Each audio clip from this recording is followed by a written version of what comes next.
Salut les filles, Shabbat Shalom. Encore merci pour vos feedbacks. J'espère que ces petites vidéos vous plaisent.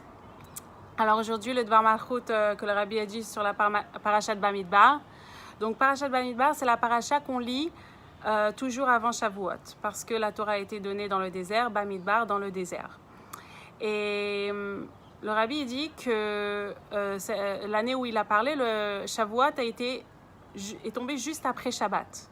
Et en fait, le Rabbi fait une connexion avec le fait que le but de la création, c'était pour arriver à Shabbat, et pas seulement pour arriver à Shabbat, mais pour arriver à Matan Torah. Ça veut dire que chaque jour, Hachem, il a créé le monde. Yom Rishon, il a créé la lumière, il a séparé la lumière de l'obscurité. Le deuxième jour, il a séparé les eaux d'en haut et les eaux d'en bas, etc. Donc chaque jour, il y avait un autre changement. Et puis, tout ça pour arriver à Shabbat, voilà, comme aujourd'hui, Yom Menucha, un jour de sérénité, un jour de paix, un jour de calme.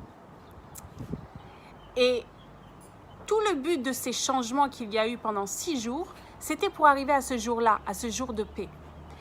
Et cette paix a été amplifiée encore plus le jour de Matan Torah, quand Hachem il a donné la Torah. Parce que quand Hachem il a donné la Torah, il nous a donné les mitzvot, et il nous a donné le moyen d'arriver à cette paix. Parce que quand on fait la volonté d'Hachem, alors on peut arriver à cette paix. Et le Rabbi explique que quand on sait que tous les changements qu'il y a eu pendant la création du monde, le premier jour, le deuxième jour, le troisième jour, le quatrième jour, le cinquième jour, le sixième jour, tous ces changements et ces chamboulements qui ont été effectués ont un but, ont un sens, et ce sens est pour arriver à la paix, alors c'est plus facile de passer par tous ces changements et toutes ces tribulations. Et ça me rappelle un petit peu ce qu'on fait en thérapie aussi. C'est la théorie du docteur Frankel qui explique en fait que quand on passe par des périodes difficiles, si on pense que notre souffrance elle a aucun sens, elle est beaucoup plus difficile à digérer. Mais si on arrive à trouver un sens à cette peine, à trouver comment est-ce qu'on peut grandir de cela, comment est-ce qu'on peut aider les autres grâce à cela, alors ça donne un sens à la peine et on arrive à la surmonter et à atteindre ce niveau de paix, même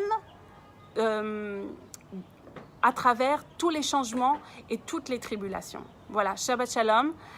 J'espère qu'on peut tous goûter très bientôt avec, dans quelques heures, ce qu'on va vivre avec Shabbat, que c'est une Menucha, qu'on va ressentir une vraie paix, une vraie sérénité, et jusqu'à la vraie paix et vraie sérénité, Bezrat Hashem avec Mashiach Tzidkeinu, très très prochainement.